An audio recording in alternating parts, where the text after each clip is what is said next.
Ce matin, nous voulons parler de quelque chose. Comment grandir dans l'œuvre de Dieu? Amen. Comment grandir dans l'œuvre de Dieu? Vous savez, si vous voyez un enfant qui est né aujourd'hui et qui peut être à la mamelle, si vous revenez 5 ans après, vous le retrouvez à la mamelle, il y a une incohérence.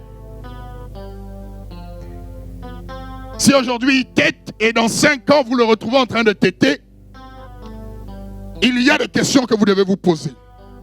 Ça veut dire qu'il y a quelque chose qui ne s'est pas passé normalement. C'est pour nous dire que la croissance est quelque chose que Dieu a établi et qui est normal. Il faut qu'on puisse grandir. Or, le corps grandit normalement parce que Dieu a mis en lui les facultés pour pouvoir grandir normalement. Cependant, dans ce que Dieu nous donne à faire aussi, nous devons grandir. Amen. Nous devons grandir. Comment grandir? Qu'est-ce qu'il faut savoir pour grandir? Amen. Dans tout ce que tu fais. Ouvrons nos Bibles dans le livre de 2 Timothée 3. 2 Timothée 3.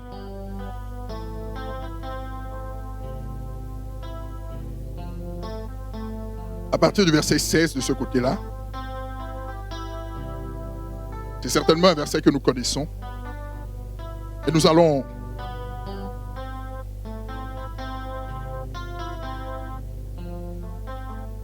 approfondir simplement ce matin. La Bible nous dit: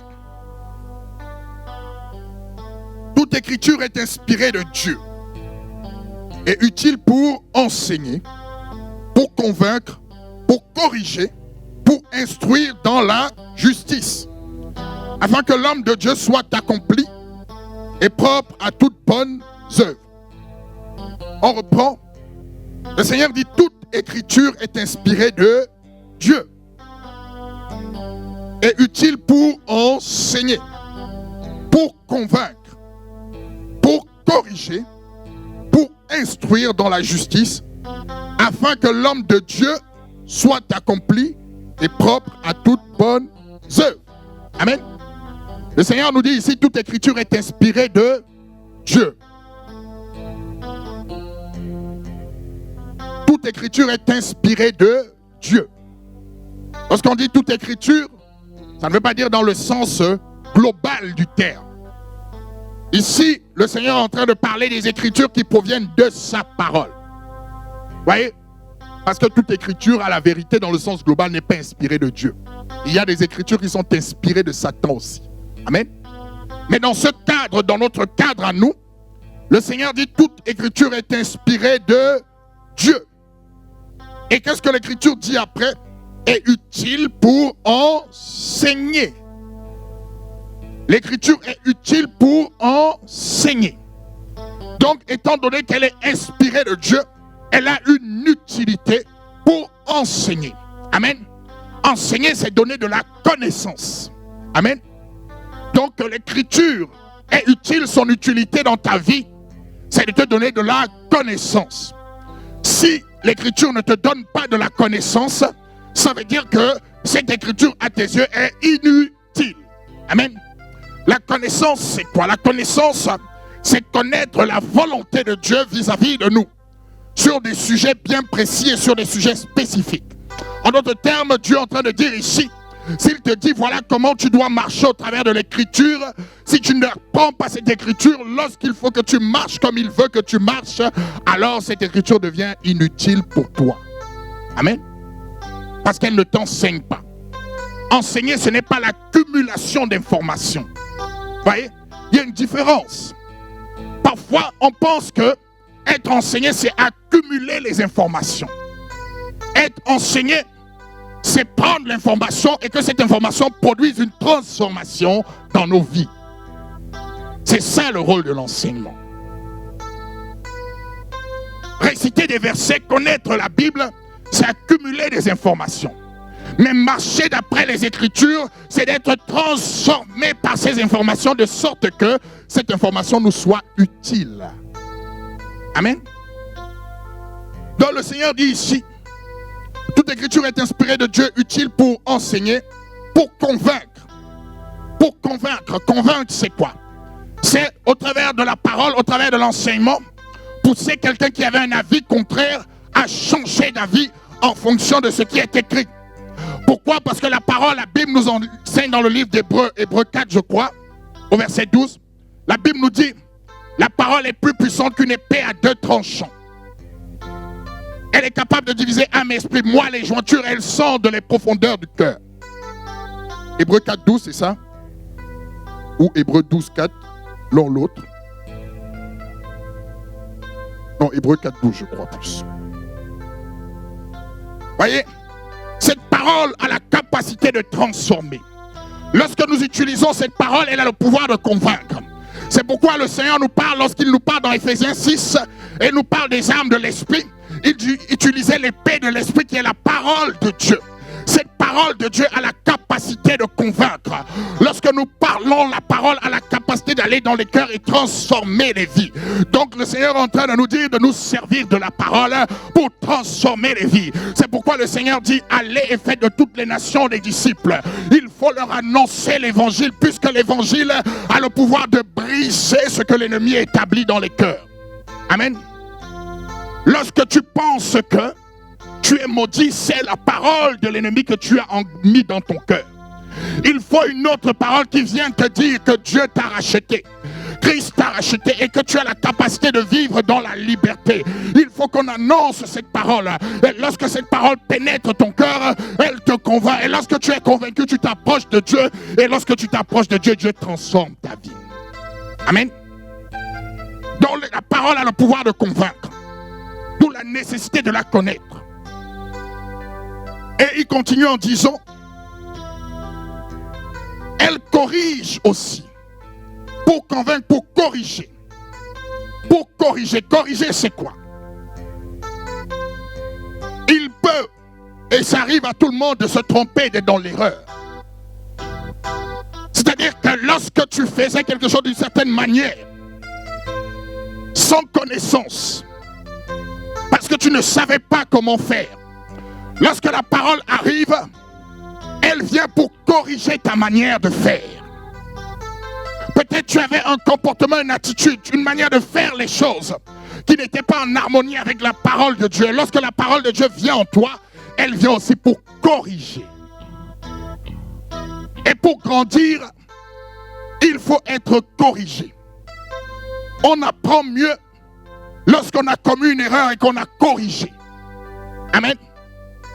Voyez, donc celui qui veut grandir doit apprendre à être corrigé, à être changé dans sa manière de faire. Et la Bible continue en disant, pour instruire dans la justice, afin que l'homme de Dieu soit accompli et propre à toute bonne œuvre. Elle dit pour instruire. L'instruction aussi, c'est accumuler de la connaissance, mais dans le but de transformer. Et la parole nous dit ici, afin que l'homme de Dieu soit accompli et propre à toute bonne œuvre. Donc c'est cette parole-là qui va accomplir, qui va te rendre mature, qui va te rendre un homme ou une femme de Dieu accompli. Amen. En d'autres termes, ça veut dire quoi? Ça veut dire que lorsque nous sommes dans le Seigneur ou lorsque nous venons en Dieu, nous ne sommes pas encore accomplis. Amen. L'accomplissement va se produire parce que nous prenons la parole de Dieu à cœur et elle devient utile à nos vies. Elle transforme, elle nous corrige, elle nous change pour que nous soyons accomplis. Amen. C'est important de comprendre cela. Ce sont des choses qui sont importantes si tu veux grandir. Voyez? Parce que ici, il ne s'agit pas de la croissance naturelle. Dieu a déjà mis dans ton corps, que tu le veuilles ou pas, il a déjà mis les éléments pour que tu croisses naturellement. Mais maintenant, pour que tu croisses spirituellement, pour que tu croisses dans ce qu'il t'a appelé à faire, il y a des choses que tu dois mettre en pratique pour pouvoir grandir. Amen. C'est important de comprendre cela. Et l'apôtre Paul va dire quelque chose dans le livre de 1 Timothée 4. Nous allons aller du côté de 1 Timothée 4, juste quelques pages avant, à partir du verset 12, l'apôtre Paul va enseigner à Timothée quelque chose. Il va dire que personne ne méprise ta jeunesse, mais sois un modèle pour les fidèles, en parole, en conduite, en charité, en esprit, en foi, en pureté. Jusqu'à ce que je vienne, applique-toi à la lecture, à l'exhortation, à l'enseignement. Ne néglige pas le don qui est en toi et qui t'a été donné par prophétie avec l'imposition des mains de l'assemblée des anciens. Occupe-toi de ces choses, donne-toi tout entier à elles, afin que tes progrès soient évidents pour tous. Veille sur toi-même et sur ton enseignement, persévère dans ces choses, car en agissant ainsi, tu te sauveras toi-même et tu sauveras ceux qui t'écoutent. Amen. L'apôtre Paul ici prend Timothée et lui donne des conseils. Il lui dit, il faut que tu sois un modèle, un exemple pour les autres. Il dit, applique-toi à l'enseignement et à l'exhortation. Applique-toi, donne-toi tout entier afin que tes progrès soient évidents. L'apôtre Paul est en train de dire ici à Timothée, il faut que tes progrès soient évidents de tout le monde. Il faut que tout le monde, lorsque les gens, les frères et sœurs te regardent, qu'ils voient que tu es en train de progresser. Qu'ils voient que ce que tu faisais hier a été amélioré aujourd'hui et sera perfectionné demain. Amen. Et c'est ce que Dieu est en train de nous dire personnellement dans chacune de nos vies. Il faut que nos progrès soient évidents si nous voulons accomplir pleinement la volonté de Dieu sur cette terre. Et lorsque nous parlons des progrès évidents, alors il revient à dire que les autres doivent voir en toi la croissance. Je crois qu'il vous est déjà arrivé de partir à un endroit et de revenir un mois après et dire tel enfant mais il a grandi. Parce que sa croissance est évidente pour vous. Et il en est de même pour les choses spirituelles. Il en est de même pour l'appel que Dieu a mis dans nos vies. Il faut que lorsque quelqu'un te rencontre et qu'il parle avec toi, qu'il dise il y a quelque chose qui s'est passé dans la vie de ce frère. Il y a quelque chose qui s'est passé dans la vie de cette sœur.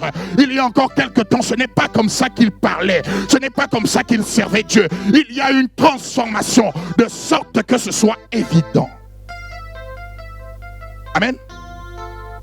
Mais l'apôtre Paul ici va lier la croissance à quelque chose d'important. Il dit à Timothée,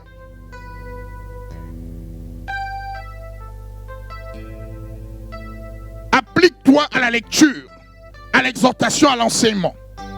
Ne néglige pas le don qui est en toi et qui t'a été donné par prophétie avec l'imposition des mains de l'assemblée des anciens. Occupe-toi de ces choses, donne-toi tout entier à elles afin que tes progrès soient évidents pour tous. Il dit applique-toi, occupe-toi, donne-toi tout entier afin que tes progrès soient évidents. Donc ici, pour que les progrès soient évidents, les progrès n'apparaissent que comme la conséquence du fait qu'on s'applique à l'œuvre de Dieu et du fait qu'on s'implique de manière entière à l'œuvre de Dieu.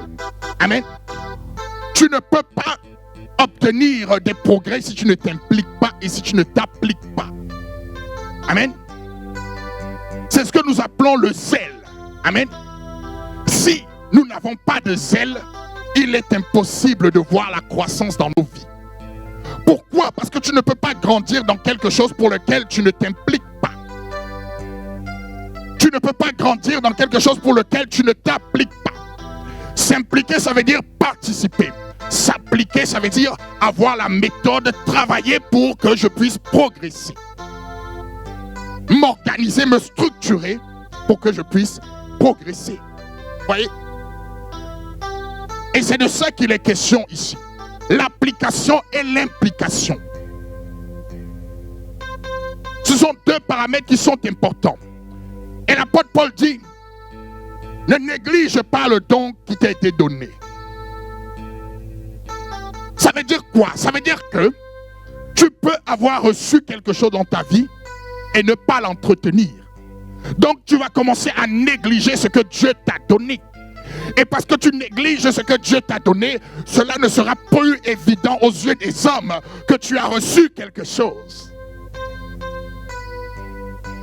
Chacun d'entre nous, s'il a été appelé par le Seigneur lui a donné au moins un don.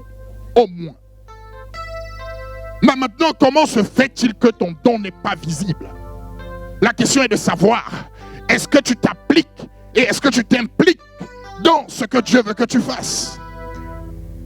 L'apôtre Paul dit, donne-toi tout entier. Ça veut dire quoi? Ça veut dire que pour quelqu'un qui a été appelé dans le ministère peut-être de la parole, si tu ne lis pas la parole, si tu ne te tiens pas au pied de Dieu dans la prière, le don est peut-être en toi, mais le don est en train d'être négligé. Le don ne va plus produire ce qu'il devrait produire. Là, le don pouvait sauver des milliers de personnes. Peut-être le don va sauver de temps en temps une personne. Et peut-être tu vas te contenter de cela alors que tu peux faire nettement mieux. Mais le problème vient du fait que tu ne t'appliques pas et tu ne t'impliques pas dans ce que tu fais. Amen. Donc le Seigneur est en train de nous dire ici, chacun d'entre nous, il faut que nous nous impliquions et il faut que nous nous appliquions. Amen. Dans ce que nous faisons. Si nous voulons croître spirituellement, si nous voulons grandir, si nous voulons progresser, si tu veux avoir des résultats qui soient évidents pour tout le monde, tu dois t'appliquer et t'impliquer. Maintenant, il faut savoir une chose, c'est que la croissance a deux volets.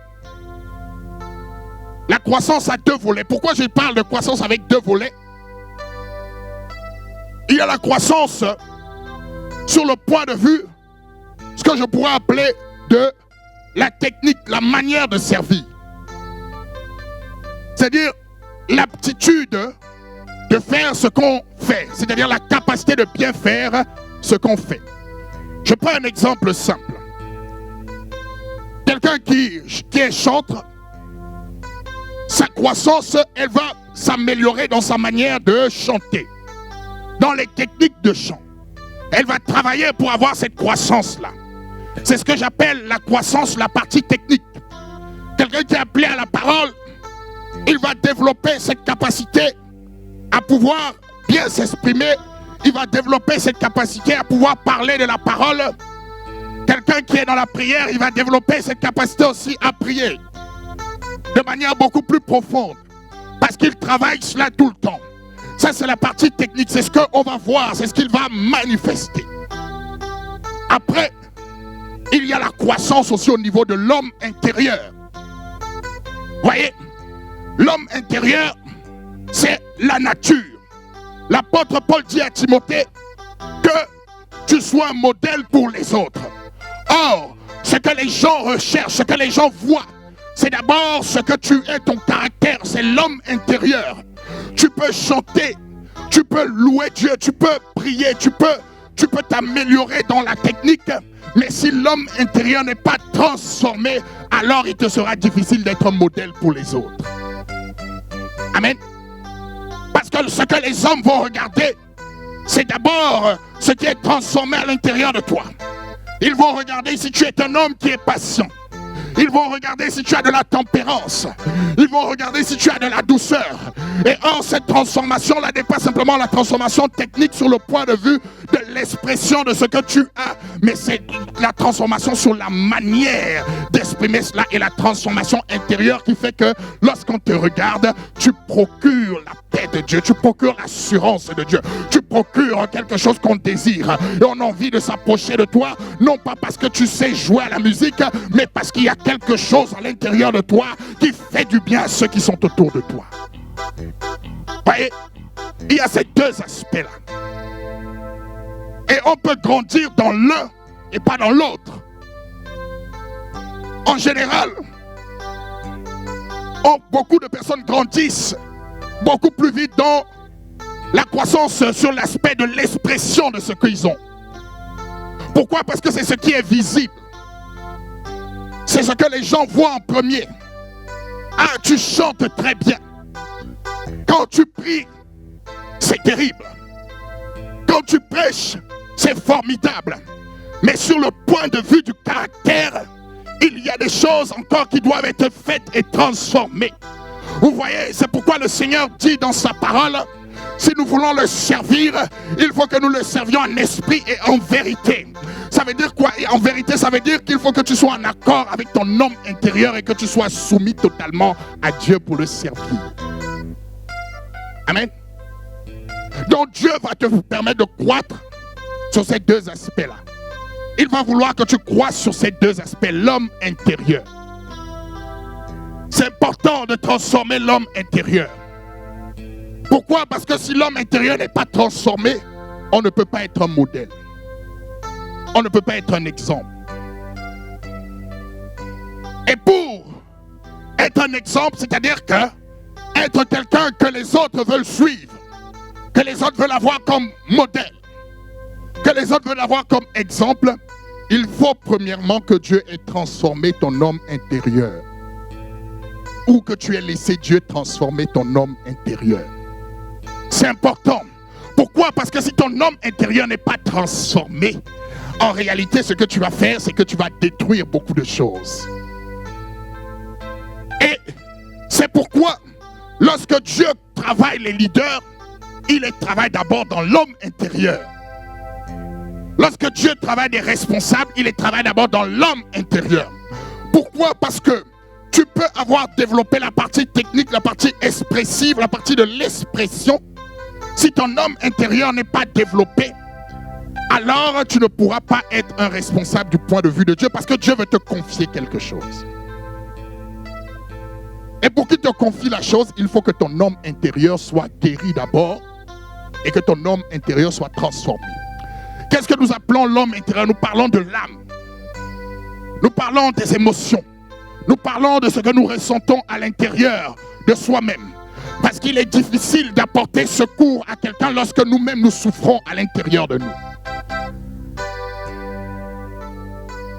Si dans ton âme, il n'y a pas la guérison nécessaire, il est difficile toi-même d'apporter une guérison à une autre personne. Parce que tu ne vis pas la chose dans ton âme. Et le Seigneur, lorsqu'il commence à t'amener à grandir et qu'il te pousse à transformer cet homme intérieur, il te prépare à des responsabilités. Sans la transformation de l'homme intérieur, on ne peut pas être responsable. Ce n'est pas possible. Ce n'est pas possible. Pourquoi? Parce que l'homme intérieur a besoin de se préparer parce qu'il va rencontrer d'autres personnes qui ont leur propre homme intérieur et dont ces personnes-là parfois sont malades dans leur homme intérieur. Donc si lui-même n'est pas guéri dans son homme intérieur, lorsqu'il rencontrera d'autres frustrations auxquelles il doit apporter des réponses, cela peut le frustrer lui-même. C'est pourquoi l'une des choses que Dieu va travailler à l'intérieur de vous, lorsque vous êtes appelé à vous occuper des autres, c'est l'âme. C'est-à-dire que vous ne soyez plus attaché lorsqu'on vous dit quelque chose, que cela ne vous empêche plus de prier, que cela ne vous empêche plus d'avancer, que cela ne vous... Pourquoi? Parce que vous comprenez une chose qui est importante, que tout ce qui nous arrive vient de Dieu. Amen.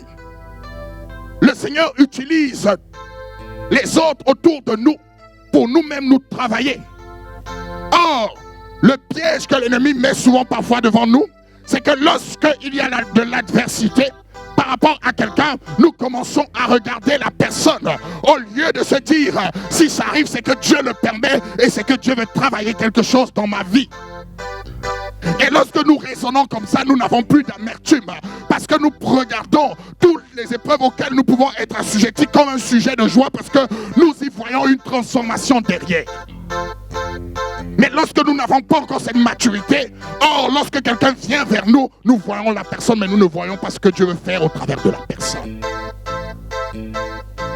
C'est pourquoi Dieu lui-même, lorsqu'il va former Moïse, vous savez, on peut obtenir une bénédiction du Seigneur sur différents aspects. On peut croître dans différents aspects. Le Seigneur, lorsque il va éprouver Job. Il va éprouver Job sur sa foi. Il va éprouver Job dans sa foi. Job va perdre ce qu'il avait. Il va l'éprouver au niveau de sa foi. Et Job va continuer à espérer en Dieu. Mais lorsqu'il va éprouver Moïse, ce n'est pas tant la foi de Moïse que le Seigneur cherche à éprouver. Parce que Moïse avait déjà foi en lui. Il cherche à éprouver le fait que Moïse soit capable de diriger des hommes. C'est pourquoi il dit à Moïse, va chez Pharaon. Et en même temps qu'il dit à Moïse, va chez Pharaon, il endurcit le cœur de Pharaon. Lorsque Moïse arrive chez Pharaon, alors que c'est Dieu qui l'a envoyé, Pharaon lui dit non. Moïse aurait pu être vexé dans son cœur. Mais Moïse n'est pas vexé dans son cœur parce qu'il comprend une chose.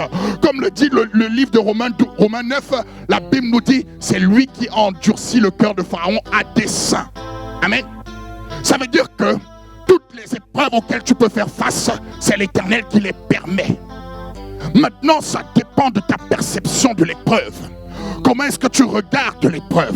C'est ce qui fait la différence entre les personnes qui ne sont pas encore matures et celles qui le sont. Vous savez, le Seigneur a dit, parfois on appelle ces personnes dans le langage contemporain des leaders. Mais dans le langage spirituel, dans le langage de la parole de Dieu, on parle ici des pères dans la foi. Amen. Si vous lisez 1 Jean 1, on va vous parler des pères. Les pères, ce sont ceux qui ont quelque chose, qui ont expérimenté des choses et qui sont capables de transmettre ce qu'ils ont expérimenté. Amen. Ils savent que dans telle situation, voilà l'attitude que je dois avoir parce qu'ils sont déjà matures. Ils ont déjà la compréhension de certaines choses. Et le Seigneur, pour diriger son peuple, cherche des pères. Amen. Amen. Des pères ou des mères. Le Seigneur parle de père parce que le père sait ressentir, même lorsque l'enfant fait quelque chose qui n'est pas bon, le père sait avoir l'attitude d'un père vis-à-vis de l'enfant. Amen. Et c'est ce que Dieu cherche au milieu de nous, des pères qui sont déjà eux-mêmes régénérés dans leur âme. Amen. Qui sont déjà eux-mêmes transformés dans leur âme. Le Seigneur cherche cela en toi. Comme nous l'avons dit, que ta croissance ne soit pas seulement, même si c'est bon, que ta croissance ne soit pas simplement sur l'aspect expression du don que Dieu a mis en toi, mais que ta croissance aussi soit la croissance de l'homme intérieur, de sorte que tu puisses être un père, de sorte que tu puisses être une mère pour les autres, que les autres puissent se retrouver sous tes ailes. Et pour cela, il faut que ton homme intérieur soit transformé. Parce que parfois, même lorsque tu veux aider une personne, même lorsque tu vas aider une personne qui est en train de se noyer, parfois cette personne peut essayer de te noyer toi-même.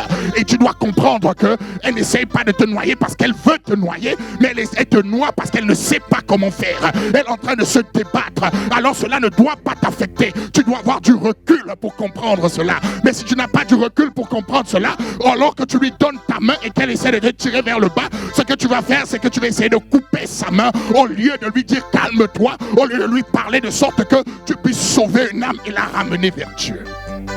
Vous voyez? C'est ce que Dieu est en train de te dire. Si tu veux croître, il faut que ton homme intérieur aussi soit transformé. Amen.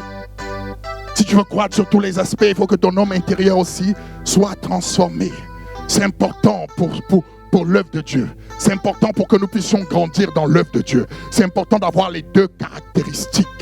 C'est important parce que la parole de Dieu il nous a dit, elle vient aussi pour corriger et pour transformer. Elle corrige et transforme.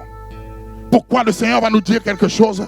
Préserve ton cœur plus que toute autre chose. Car c'est de là que coulent les eaux de la vie. Nous sommes dans Proverbe 4, verset 23. Le Seigneur nous dit, préserve ton cœur. Préserve ton cœur, pourquoi?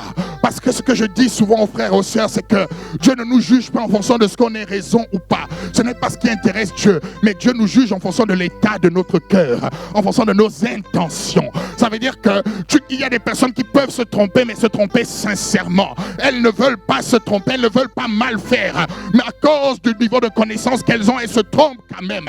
Mais il y a des personnes qui intentionnellement vont se tromper. Dieu fait la différence entre ces deux types de personnes. C'est comme je dis souvent, une personne qui va voler parce qu'elle a envie d'orner sa maison du dernier écran plasma. Une personne qui va voler parce qu'elle a faim et veut se nourrir devant Dieu, ils n'ont pas le même jugement. ils n'ont pas le même jugement. Même si le fait de voler n'est pas une bonne chose, ils n'ont pas le même jugement devant Dieu. Parce que Dieu reconnaît que derrière l'action de la personne, il y avait quelque chose qui l'a poussé à agir comme ça. C'est pourquoi la femme qui était prise en flagrant délit d'adultère, alors que la Bible disait qu'il fallait lapider de telle femme, Dieu avait compris dans quelle situation, pourquoi elle était dans cet état-là. Et Dieu lui a dit, je ne te condamne pas, mais ne refais plus la même chose. Et or, lorsqu'on n'a pas grandi du point de vue de l'âme, on ne comprend pas ces choses-là. On ne comprend pas ces nuances-là. Nous avons besoin de croître, mais de croître aussi de sorte que nous soyons des modèles pour les autres. Il faut que tu sois un modèle. Il faut que dans ton caractère, dans ta manière d'être, que les autres aient envie de te ressembler. Voyez, c'est important toutes ces choses-là. Et c'est ce qui va se passer même parfois au niveau de l'église. Ouvrons nos Bibles dans le livre d'Éphésiens 4, à partir du verset 8.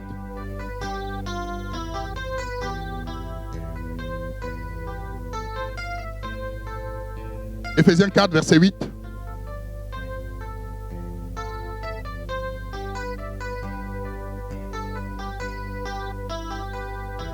La Bible nous parle de Jésus.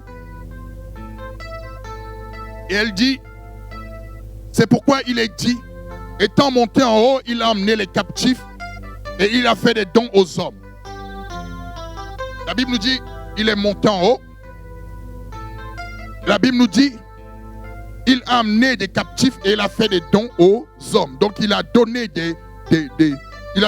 on va appeler ça des capacités, des potentialités aux hommes. Or, que signifie il est monté, sinon qu'il est aussi descendu dans les régions inférieures de la terre. Celui qui est descendu, c'est le même qui est monté au-dessus de tous les cieux, afin de remplir toutes choses. Et il a donné les uns comme apôtres, les autres comme prophètes, les autres comme évangélistes, les autres comme pasteurs et docteurs, pour le perfectionnement des saints en vue de l'œuvre du ministère et de l'édification du corps de Christ, jusqu'à que nous soyons tous parvenus à l'unité de la foi, de la connaissance du Fils de Dieu, à l'état d'homme fait, à la mesure de la stature parfaite de Christ, afin que nous ne soyons plus des enfants flottants et emportés à tout vent de doctrine, par la tromperie des hommes, par leur ruse dans les moyens de séduction, mais que professant la vérité dans la charité, nous croissions à tous égards en celui qui est le chef, Christ. Amen. Donc le Seigneur marque ici sa volonté de nous voir grandir. Il marque ici sa volonté de nous voir croître. Et il dit, pour cela, il a donné des dons aux hommes, pour que nous puissions croître. Et il dit dans son église, il établit les apôtres, les docteurs, les pasteurs, les prophètes, pour pouvoir amener son église à la perfection. Donc, ces personnes-là, ce qu'il va d'abord attendre d'elles, c'est que ces personnes-là, non seulement aient cette connaissance de Christ, mais que dans leur attitude, qu'il y ait aussi la manifestation dans leur manière de faire les choses, dans leur caractère, dans leur stature, dans ce qu'on regarde en elles, qu'ils soient des modèles pour les autres. Amen. Et Dieu dit, ils ont le devoir d'enseigner aux autres afin que les autres croissent. Or, il est important ici que il est important du moins pour enseigner aux autres, il faut que soi-même, qu'on soit un modèle. Pourquoi? Parce que on peut être un bon prédicateur, on peut avoir la facilité dans l'expression, la connaissance des Écritures, mais avoir un caractère qui n'est pas en conformité avec Dieu. Il y a des pasteurs, il y a des serviteurs de Dieu, lorsque vous les entendez parler, Dieu leur a donné des choses. Mais lorsque vous les côtoyez, vous commencez à comprendre en réalité que leur caractère n'a jamais été transformé. Et ce qu'on peut construire avec le don peut être détruit par le caractère. C'est-à-dire que Dieu va nous donner quelque chose, ça va toucher les vies. Mais quelque temps après, parce que notre caractère n'est pas transformé, on est capable de détruire ce qui a été construit. Voyez? Donc c'est pourquoi c'est important que lorsque tu grandisses, lorsque tu te mesures et que tu vois que tu es en train de grandir sur l'expression, cherche aussi à grandir en même temps sur le caractère. Cherche à grandir, les deux vont de pair. Les deux vont de pair. Pourquoi? Parce que si les deux ne vont pas de pair, en réalité, il n'est pas dit que tu n'es pas enfant de Dieu, mais Dieu ne te confiera jamais des hommes, ou s'il te les confie, en réalité, tu seras toujours dans un éternel recommencement parce que tu auras construit et tu auras cassé par toi-même. Voyez? Et donc, le Seigneur nous parle donc ici des différents ministères qu'il a établis pour pouvoir permettre à son œuvre de croître. Donc, il dit que ces hommes-là, pasteurs, les prophètes, tous les ministères, doivent travailler à l'édification des saints jusqu'à qu'ils soient arrivés à la maturité. Amen. Donc, il leur donne la responsabilité maintenant de commencer à structurer et à organiser pour que le peuple puisse croître. Amen. Il dépose en eux ce don-là, cette capacité. Il leur donne la faculté d'organiser, de structurer. Mais dans ce don d'organisation et de structuration-là, il ne le donne pas à tout le monde. Il donne à certains, il ne donne pas à d'autres. Il fait comme il veut. Vous voyez? C'est important de comprendre cela. Et maintenant, lorsqu'on va organiser, on va structurer, on organise pour que l'œuvre de Dieu soit parfaite et qu'elle grandisse. Cependant, on se heurte parfois à des sensibilités. On se heurte parfois parce qu'on n'a pas toute la compréhension. On se heurte parfois à cela. Je prends un exemple. Est-ce que les membres du groupe de louanges peuvent s'avancer? On va prendre un exemple très très concret pour nous.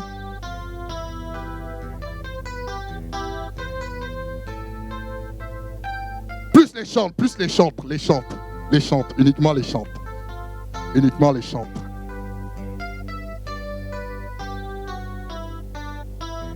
Je crois qu'elles ne sont pas toutes là ce matin. Là, il y a des chantres. Mais parmi ces chantres, elles chantent dans le même groupe, mais chacune d'elles a une spécificité particulière. Amen.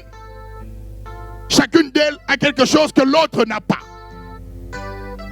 Mais Dieu les met ensemble pour pouvoir être complémentaires.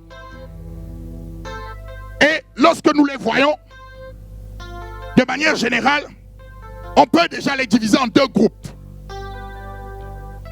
Je parle de deux groupes parce qu'on appelle souvent des personnes qui ont des facultés, par exemple, dans ce qu'on appelle l'adoration, on connaît un peu de quoi on veut parler, ou de la louange, même si c'est un peu plus profond que ce qu'on pense. Donc, si je les divise en deux groupes, vous allez voir qu'il y a certains qui ont plus d'aptitude dans ce que nous on va appeler, dans ce qu'on appelle l'adoration. D'autres ont plus d'aptitude dans ce qu'on appelle la louange. D'autres sont même transversales, c'est-à-dire qu'elles ont des capacités dans l'un et dans l'autre. Amen. Ça, ce sont les dons que le Seigneur a mis en elles. Mais ces dons-là, elles doivent constamment les pousser à grandir. C'est-à-dire qu'elles ne doivent pas s'arrêter où elles sont, mais elles doivent se dire, je dois faire de mon mieux pour progresser davantage. Amen. Maintenant, si je prends dans le groupe, je vais par exemple dire que dans le groupe, en fait, si je catégorise celles qui ont les aptitudes, qui rentrent facilement dans l'adoration, qui peuvent mener facilement l'adoration, je vais prendre Emilienne, je vais prendre Moraïma et je vais prendre Jessica. Vous voyez? Je vais les mettre à part. Maintenant, nous allons voir que Marie-Jeanne, elle a plus d'aptitude au niveau de la louange. Elle s'améliore et fait des progrès au niveau de la louange. Il y a Rosine aussi qui a cette aptitude-là. Vous voyez? Maintenant, Élise aussi, c'est de la louange, mais vous allez constater qu'elle va pousser beaucoup les gens à prier quand elle va louer. Elle va développer un aspect beaucoup plus dans la prière. Amen. Donc, ça fait partie de leurs caractéristiques. Maintenant, ce qui se passe, c'est que lorsque, par exemple, nous sommes en train d'adorer et que je suis, par exemple, en train de, ou moi ou un autre, que je connais un peu quelles sont leurs spécificités et que je veux amener le peuple à entrer dans une dimension particulière, voyez, et que je suis devant, ce que je vais faire, c'est que par la sagesse, parce que l'apôtre Paul dit, il faut prier par l'intelligence. Il préfère mieux prier par l'intelligence que dire 10 000 paroles en langue. Il y a les choses de l'esprit, il y a les choses de l'intelligence. Par l'intelligence, je sais que si je veux aller un peu plus loin et que nous sommes dans un temps où nous voulons nous approfondir, nous sommes en train d'entrer dans la présence du Seigneur, ce n'est pas Marie-Jeanne que je vais aller appeler. Ce n'est pas Élise que je vais appeler. Donc je vais appeler soit Emilienne, soit je vais appeler Moraïma, soit je vais appeler Jessica. Parce que je veux pousser les gens à entrer dans un moment particulier. Mais cela ne va pas dire que Emilienne ou Moraïma sont élevés au-dessus des autres. Ça ne veut pas dire cela. Ça veut simplement dire qu'elles ont des compétences dans ce que je veux faire pour ce moment-là. Amen. Elles ont des aptitudes. Donc ça revient à dire quoi? Ça revient à dire que les dons maintenant que Dieu a donnés, on commence à les gérer avec stratégie et on appelle celui qui doit être là au bon moment. Or, ce qui se passe, c'est que lorsque nous ne sommes pas matures spirituellement, ce qui va se passer, c'est que lorsque je vais appeler Emilienne ou je vais appeler Moraïma ou je vais appeler Jessica, une autre qui n'a pas l'aptitude va commencer à se dire non, on l'appelle toujours tout le temps. Parce qu'il ne comprend pas qu'en réalité, ce n'est pas une question d'appeler tout le temps, mais c'est une question d'être à sa place au bon moment. Amen. C'est ce qu'il faut comprendre. C'est pourquoi il est important de développer aussi l'homme intérieur. Parce que si nous ne développons pas l'homme intérieur, ce qui va se passer, c'est que même lorsque on va s'organiser, même au niveau du groupe de louanges, on ne va pas d'abord chercher dans quel moment on veut aller, mais on va essayer d'équilibrer et de dire toi tel jour, toi tel jour, toi tel jour, toi tel jour, alors que nous n'avons pas les mêmes compétences. Vous voyez? C'est ce qui se passe. Et si par exemple, en fonction encore des compétences, si je veux par exemple, je suis dans un moment où, effectivement, vous savez, parfois on vient à l'assemblée, c'est pas évident pour elle, hein? Lorsqu'elle vous regarde et prie le Seigneur et dit Seigneur aide-nous. Parce que là, on voit sur vos visages la tristesse, on voit toutes sortes de choses. Et sur leurs épaules pèse le fardeau de vous pousser à adorer, de vous pousser à louer. Ça veut dire quoi? Ça veut dire que lorsqu'elles vous voient, si elles-mêmes ne sont pas debout, elles peuvent dire Seigneur, bon aujourd'hui, on ne peut rien. Amen. Donc il y a cette lutte-là.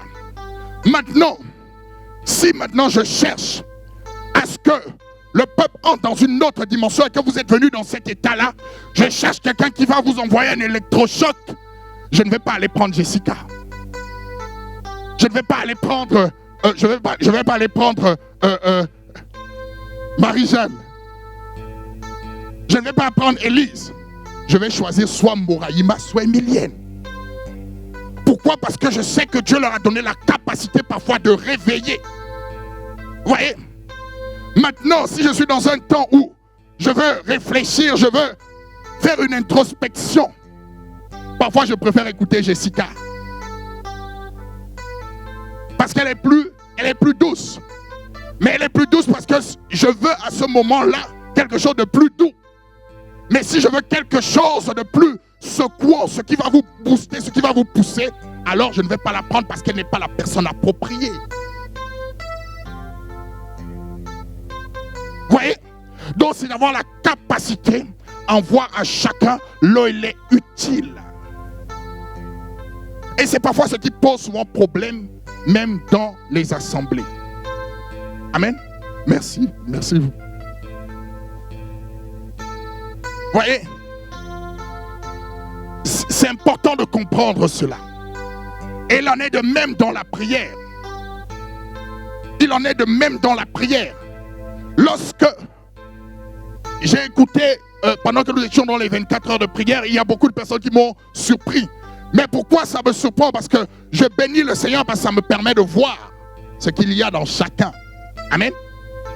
Et ce qu'il y a dans chacun, on doit le pousser à grandir, à croître. C'est-à-dire que celles qui n'ont pas encore l'aptitude de pouvoir diriger, il faut qu'elles aspirent à diriger. Simplement dans le but de s'améliorer. Parce que à chaque fois que tu progresses, c'est toute l'église qui est en train de progresser. Amen. C'est ce que tu dois comprendre. À chaque fois que tu fais un pas de l'avant, c'est toute l'église qui est en train de grandir. C'est l'œuvre de Dieu qui est en train de se structurer. C'est l'œuvre de Dieu qui est en train de grandir en connaissance, en capacité et en valeur. Parce que tu as grandi. Amen. Et je disais qu'il en est de même dans la prière. J'ai vu des personnes qui prient. Je vais par exemple citer quelques noms. Il y a des prieuses, il y en a beaucoup. Quand il faut la prière, mais même parmi ces personnes qui prient, il y a encore des différences. Si je commence, il y a par exemple Patricia qui prie. Lorsqu'elle prie, il y a quelque chose qui se passe. Il y a aussi Nicole qui prie. Quand elle prie, il y a quelque chose qui se passe. Il y a aussi la sœur Françoise, quand elle prie, il y a quelque chose qui se passe. Vous voyez? Il y en a d'autres encore. Vous voyez? Il y a aussi la sœur Nadia, quand elle prie, il y a quelque chose qui se passe. Le frère Burton aussi, le frère Christian aussi. Il y en a d'autres, je ne vais pas citer tout le monde. Mais simplement, parmi eux, il y a encore des différences. Il y a Marie aussi. Oui, Marie aussi qui aime se cacher. Marie John. Elle aussi, quand elle prie, il y a quelque chose qui se passe. Même Myrtha aussi, quand je l'ai entendu hier, elle a dit, waouh, c'était le feu à la maison. Il y a quelque chose qui se passe. Mais maintenant, quand je veux amener le peuple dans la prière, je vais prendre des personnes spécifiques parce que je sais que les autres prient, mais n'ont pas encore la capacité d'entraîner le peuple dans la prière. Pourquoi? Parce qu'il y a ce qu'on fait pour nous et il y a ce qu'on fait pour les autres. Amen. La première des choses, c'est d'abord pour nous. Et une fois qu'on a dépassé cette étape, on commence à faire pour les autres. Vous voyez? Si par exemple, je veux des personnes qui vont pousser les personnes à prier, je vais par exemple prendre le frère Burton, je vais par exemple prendre la sœur Nadia, je vais par exemple prendre Emilienne, parce que je sais qu'il y a d'autres aussi, hein, ils ont la capacité d'entraîner les autres. Amen. Et ce que les autres qui prient déjà, qui sont dans cette dimension, ils doivent se dire, on doit maintenant essayer de faire un pas de plus pour amener aussi les autres. En étant dans cet état d'esprit-là, en fait, ce qu'on regarde, c'est l'œuvre de Dieu, mais on ne se regarde pas soi. On regarde comment on peut améliorer l'œuvre de Dieu, et cela ne crée pas des frustrations dans nos vies inutiles. Amen. Lorsque tu vois ton frère, lorsque tu vois ta sœur qui est en train de faire quelque chose, tu ne commences plus à te dire à l'intérieur de moi, à l'intérieur de toi, pourquoi c'est elle, pourquoi c'est toujours elle, pourquoi? Non, tu te dis, il faut que je croisse aussi, que je grandisse, il faut que mes progrès soient évidents. Et pour que tes progrès soient évidents, il faut que tu travailles, c'est la clé. Il n'y a pas de progrès sans travail, il n'y a pas de progrès sans prière, il n'y a pas de progrès sans envie. Si on n'a pas le zèle, on ne grandira jamais. Et si on ne fait pas cela, alors on va tirer les gens vers le bas. Voyez, c'est cela la différence. C'est pourquoi Dieu demande qu'en même temps que tu es en train de croître sur le point de vue du don, il faut que tu croisses aussi sur le point de vue de l'âme.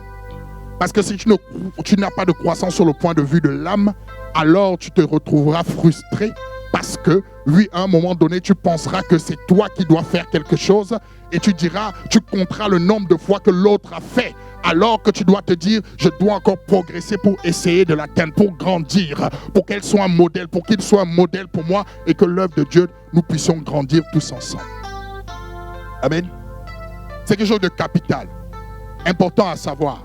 Si nous voulons croître sur le point de vue, afin d'être des pères, le Seigneur va d'abord mettre l'accent sur ce qui se passe dans nos âmes. C'est important.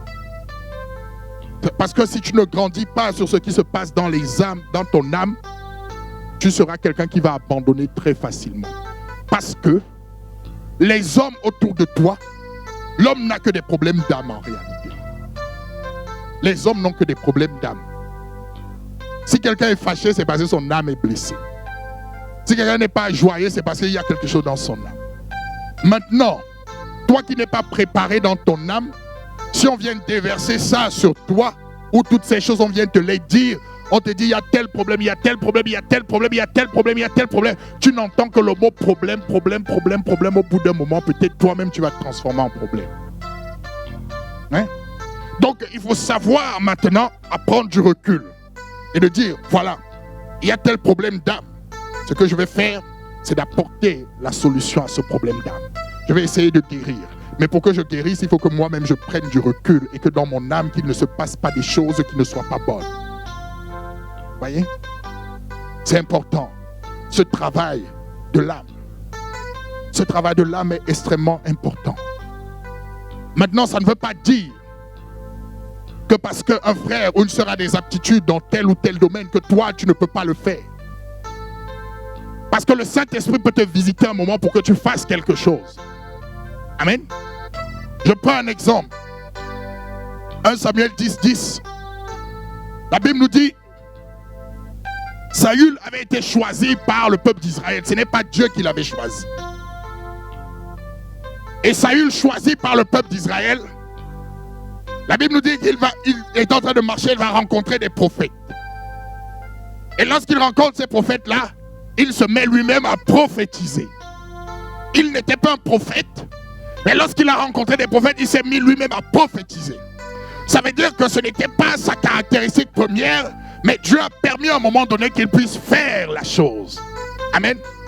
C'est pourquoi tu ne peux pas non plus dire, parce que ce n'est pas moi, c'est pas à moi de faire, je ne peux pas faire. Amen. Il y a des personnes comme ça aussi. Elles vont se dire, oui, il y a telle personne qui fait souvent ceci, qui fait souvent cela, qui n'est pas là, alors je reste à ma place. Tu dois faire. Nous devons avoir, même si nous n'avons pas tous les mêmes dons, mais nous avons la capacité par le Saint-Esprit de tout faire.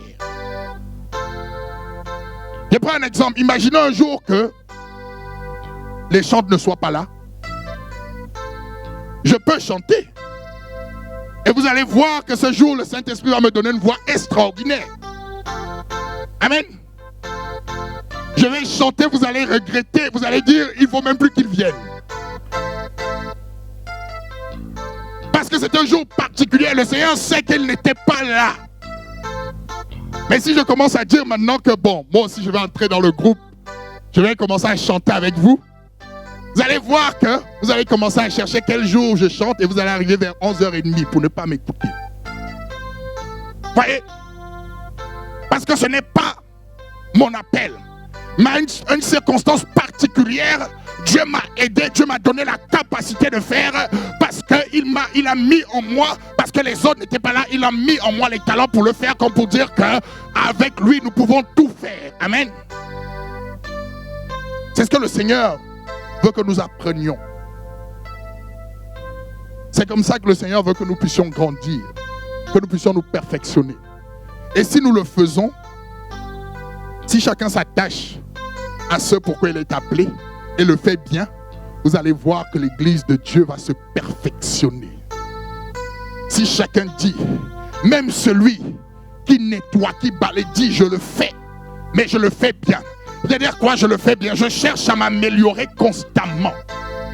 Ça veut dire que je cherche à toujours trouver ce qui pourrait me rendre meilleur. Vous voyez? Je nettoyais peut-être, je rangeais d'une certaine manière. Mais à chaque fois que je viens, même au niveau de la salle, si je m'occupe de la décoration, je me dis, non, peut-être il faut que je renouvelle. Je mette ceci à tel endroit, je change.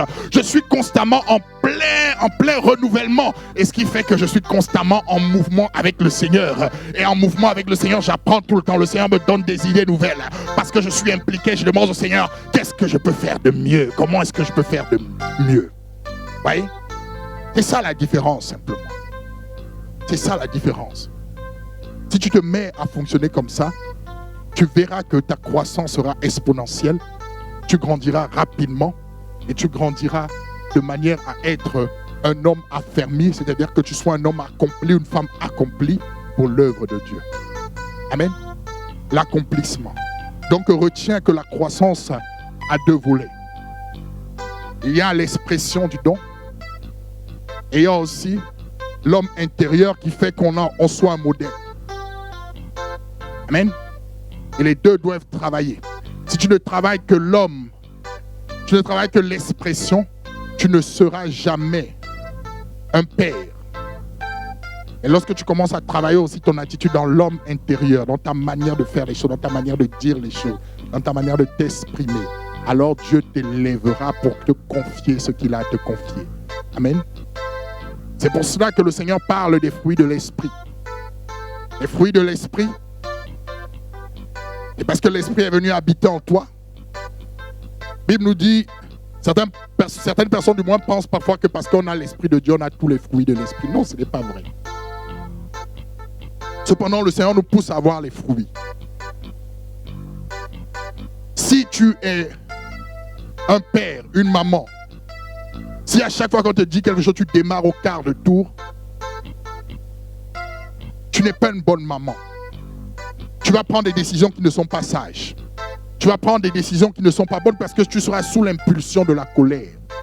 Or, parfois quand on te dit quelque chose, assieds-toi, calme-toi, laisse le temps passer et réfléchis. Voyez? C'est comme les enfants.